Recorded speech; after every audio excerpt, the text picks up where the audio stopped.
প্রিয় ছোট ভাই স্নেহের লিটন আজকের এই কর্মী সভায় প্রধান অতিথি হিসেবে উপস্থিত আছেন। স্লোগান শুনছি, সবাই ভালো স্লোগান পারেন, এবার একটু থামেন। প্রধান বক্তা হিসেবে উপস্থিত আছেন জাতীয়তাবাদী যুবদল ঢাকা মহানগর দক্ষিণের বিপ্লবী সদস্য সচিব, আন্দোলন সংগ্রামে রাজপথ থেকে বেড়ে ওঠা নেতৃত্ব, ইস্পাত কঠিন নেতৃত্ব, সুযোগ্য নেতৃত্ব, জাতীয়তাবাদী ছাত্রদল ঢাকা মহানগর পূর্বের প্রতিষ্ঠাকালীন সাংগঠনিক সম্পাদক এবং যিনি রাজপথে লড়াই করে বিজয় ছিনিয়ে এনে খুনি হাসিনার পতনকে নিশ্চিত করেছিলেন, প্রিয় সহযোদ্ধা জাতীয়তাবাদী যুবদল ঢাকা মহানগর দক্ষিণের বিপ্লবী সদস্য সচিব জনাব রবিউল ইসলাম নয়ন। উপস্থিত আছেন জাতীয়তাবাদী যুবদল ঢাকা মহানগর দক্ষিণের অন্যতম যুগ্ম আহ্বায়ক কামাল হোসেনের কৃতি সন্তান, রাজপথের আরেক লড়াই দক্ষিণ ছাত্র দলের সাবেক সফল সাধারণ সম্পাদক জনাব এম এ গাপ্পার। উপস্থিত আছেন জাতীয়তাবাদী যুবদল ঢাকা মহানগর দক্ষিণের অন্যতম যুগ্ম আহ্বায়ক মতির থানা যুবদলের বিপ্লবী সাবেক সফল সভাপতি জনাব ইকবাল হোসেন বাবলু। উপস্থিত জাতীয় যুবদল ঢাকা মহানগর দক্ষিণের অন্যতম যুগ্ম আহ্বায়ক আলী মাদ্রাসা ছাত্র দলের সাবেক সফল সভাপতি মুকিত হোসেন এবং জাতীয়তাবাদী যুবদল ঢাকা উপস্থিত আছেন জাতীয়তাবাদী যুবদল ঢাকা মহানগর দক্ষিণের ভারপ্রাপ্ত দপ্তর সম্পাদক, যিনি দাপ্তরিক কাজ করে আপনাদেরকে সার্বক্ষণিক সহযোগিতা করে যাচ্ছেন, আমাদেরকে সহযোগিতা করে যাচ্ছেন এবং প্রতিটা কর্মসূচিকে সফল করে যাচ্ছেন, প্রিয় ইসলামাবাদী ছোট ভাই মোহাম্মদ শাহজাহান চৌধুরী। উপস্থিত আছেন জাতীয়তাবাদী যুবদল ঢাকা মহানগর দক্ষিণের সাবেক এবং বর্তমান নেতৃবৃন্দ এবং যাত্রাবাড়ি থানা যুবদলের নেতৃবৃন্দ এবং 63 নং ওয়ার্ড যুবদলের নেতৃবৃন্দ। এখানে কিছুক্ষণ পরে একটা জানাজা হবে, সেই জন্য আমরা আমাদের সমাবেশকে সংক্ষিপ্ত করে নিচ্ছি। প্রিয় নেতৃবৃন্দ, আপনাদের এখানে সবার আগে মনে পড়ে গেল প্রিয় বন্ধু যার সাথে দীর্ঘদিন পথ চলা, আপনাদের এলাকায় বিভিন্ন জায়গায় যিনি আমাকে আন্দোলনের সময় রেখেছিলেন, আশ্রয় দিয়েছিলেন, প্রিয় বন্ধু জাতীয়তাবাদী যুবদল ঢাকা মহানগর দক্ষিণের সাবেক সফল সাংগঠনিক সম্পাদক, সাবেক ছাত্রনেতা জামাল উদ্দিন শাহিনকে। এই জামাল উদ্দিন শাহিন আন্দোলন সংগ্রাম করতে গিয়ে নিজের রোগের কথা, কঠিন অসুস্থতার কথা মনে রাখেন নাই, সব সময় সংগঠনের জন্য কাজ করে গেছেন, আপনাদের সাথে ছিলেন। যখন কঠিন রোগটি ধরা পড়লো তখন আর চিকিৎসার সুযোগ পেলেন না, কেবলমাত্র হাজিরার দুঃশাসনের কারণে চিকিৎসা থেকে বঞ্চিত হয়েছিলেন, চিকিৎসা নিতে পারেন নাই। আজকে আল্লাহ পাক রব্বুল আলামিনের কাছে পরিহার, প্রিয় বন্ধু, প্রিয় সহযোদ্ধা, রাজপথের গণতন্ত্রের জন্য লড়াই করা সৈনিককে আপনি আপনার বেহেশতে নসিব করুন, তাকে বেহেশতে কবুল করে নিন। এমনি ভাবে শত শত সহযোদ্ধা নিজের চিকিৎসা নিতে পারেন নাই, মা বাবার খবর নিতে পারেন নাই, মা বাবার জানাজায় অংশগ্রহণ করতে পারেন নাই, স্ত্রীর পাশে থাকতে পারেন নাই, সন্তানদের পাশে থাকতে পারেন নাই, কেবলমাত্র এই খুনি হাসিনার দুঃশাসনের কারণে। আপনার আমার যৌবন থেকে কেড়ে নেওয়া হয়েছে শত শত দিন, শত শত বছর অন্ধকারে কারাগারে প্রকৃষ্টে রেখে রাখা হয়েছিল আমাদেরকে, কারাগারে আমাদের যৌবনের সেই সোনালী দিনগুলো এই খুনি হাসিনা কেড়ে নিয়েছে। আমরা কিন্তু সেগুলার হিসাব চাই, হিসাব দিতে হবে, হিসাব দিতেই হবে, দিতেই হবে। আমরা বলতে চাই যতটা অন্যায় করেছে প্রতিটা অন্যায়ের প্রতিশোধ তোমার উপর নেওয়া হবে। যেখানে তোমার যারা চামুন্ডা, তোমার পৌষ, তোমার পত্তলিকা যারা এখনো তোমার স্লোগান দেওয়ার চেষ্টা করে, যারা তোমার কথা বলার চেষ্টা করে এবং তোমার সুরে সুর মিলিয়ে কথা বলার চেষ্টা করে, প্রত্যেকের উপর প্রতিশোধ নেওয়া হবে।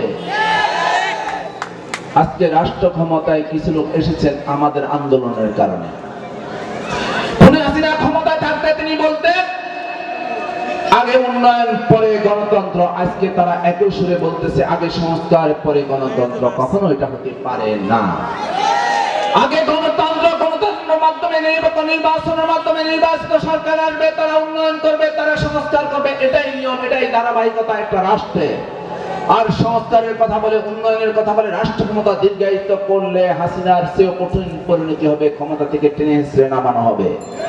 হাসিনা পালিয়ে যেতে সক্ষম হয়েছে, আপনাদেরকে পালিয়ে যেতে দেয়া হবে না। প্রিয় নেতা, প্রিয় অভিভাবক, বিএনপির ভারপ্রাপ্ত চেয়ারম্যান জনাব তারেক রহমান,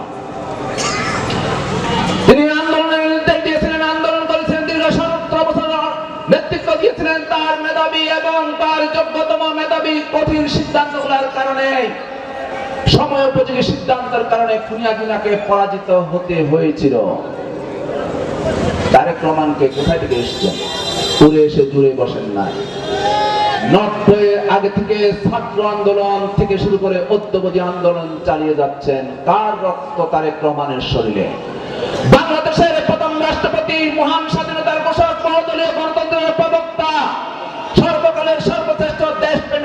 জননায়ক তারেক রহমানের রক্ত, শহীদ জিয়ার রক্ত তারেক রহমানের শরীরের মধ্যে বহমান। আমাদের আদর্শের জননী Begum Khaleda Zia mother of democracy, বাংলাদেশের প্রথম নারী প্রধানমন্ত্রী, যিনি গণতন্ত্রের জন্য লড়াই করে আপসীর নেত্রীর খ্যাতি পেয়েছিলেন, সেই প্রিয় নেত্রীর জ্যেষ্ঠ সন্তান, তার রক্তই তারেক রহমানের শরীরে বহমান। সেই কারণে তারেক রহমান গণতন্ত্রের জন্য এত পাগল, গণতন্ত্রের জন্য এত দিশেহারা, মানুষের ভোটাধিকারের জন্য দিশেহারা। আর অন্যদিকে দেখবেন এই খুনি হাসিনার শরীরে কার রক্ত, যিনি গণতন্ত্রের কথা বলে, স্বাধীনতা যুদ্ধ কথা বলে বাংলাদেশ ছেড়ে পালিয়ে গিয়েছিলেন, যিনি পরবর্তীতে বাংলাদেশে এসে সকল রাজনৈতিক দলকে নিষিদ্ধ করে বাকশাল কায়েম করে একদলীয় শাসন কায়েম করেছিলেন, সেই বাকশালের প্রেতাত্মা খুনি শেখ মুজিবের রক্ত খুনি হাসিনার শরীরে বহমান। সেই কারণে খুনি হাসিনা গণতন্ত্র বলতে ভয় পায়, ভোটের অধিকার বলতে ভয় পায়। সেই জন্য তিনি বাংলাদেশের মানুষের গণতন্ত্র কেড়ে নিয়েছিলেন, ভোটের অধিকার কেড়ে নিয়েছিলেন, দিনের ভোট রাতে করেছিলেন, গণতন্ত্রকে ধ্বংস করেছিলেন। তফাৎটা এই জায়গাটাতেই। তাই আমরা বলতে চাই, গতকাল দেখলাম আওয়ামী লীগের এক চাপাবাজ নেতা বললেন ছাত্র কোনো অভ্যুত্থানের সময় নাকি কাদেরকে ঝুলিয়ে পিটানো হয়েছে। আমি সেই নেতাকে বলবো, বেটা ভোট চোর বেয়াদবের বাচ্চা, কাকে ঝুলিয়ে পিটানো হয়েছে সেটা দেখেছিস, কিন্তু বাংলা মায়ের দামাল কন্যা ফেলানিকে যখন কাঁটাতারে ঝুলিয়ে রাখা হয়েছিল তখন তো তুই কোনো কথা বলিসনি। তখন তোর চোখে কি দেখা যায় নাই, নাকি মাসি পিসিরা দিয়েছিল, হত্যা করেছিল, সেই জন্য বলতে পারিস না? আমাদের মুখে হিম্মত আছে, আমরা শহীদ জিয়ার আদর্শের সৈনিক, যিনি স্বাধীনতা ঘোষণা করে রণাঙ্গনে যুদ্ধ করে দেশ স্বাধীন করেছিলেন, তার সৈনিক। সেজন্য আমরা ভারতের চোখে চোখ রেখে কথা বলতে পারি, তাদের চোখ রাঙ্গানোকে আমরা তোয়াক্কা করি না। আমার নেতা শহীদ প্রেসিডেন্ট জিয়া রহমান ৭১ সালে পাকিস্তানের বিরুদ্ধে লড়াই করে বাংলাদেশ নামে একটা দেশ স্বাধীন করে এই জাতিকে উপহার দিয়েছিলেন। সেই জন্য পাকিস্তানিদেরকেও তোয়াক্কা করি না, তাদের দোষর আজকে বাংলাদেশে যারা রক্তকাটা রাজনীতি করে তাদেরকেও আমরা হিসাব করি না। এসব ব্যাপারে আমাদেরকে সতর্ক থাকতে হবে। আর আপনাদেরকে বলবো, ধানের শীষ এমন একটা মার্কা, যে মার্কা দেখলে ৭১-এর পরাজিত শক্তি, ৯০-এর পরাজিত শক্তি, ২৪-এর পরাজিত শক্তি সবাই গায়ে গাত্রদাহ সৃষ্টি হয়। এই মার্কাটি গণতন্ত্রের প্রতীক, এই মার্কাটি স্বাধীনতার প্রতীক, এই মার্কাটি সার্বভৌমত্বের প্রতীক, এই মার্কাটি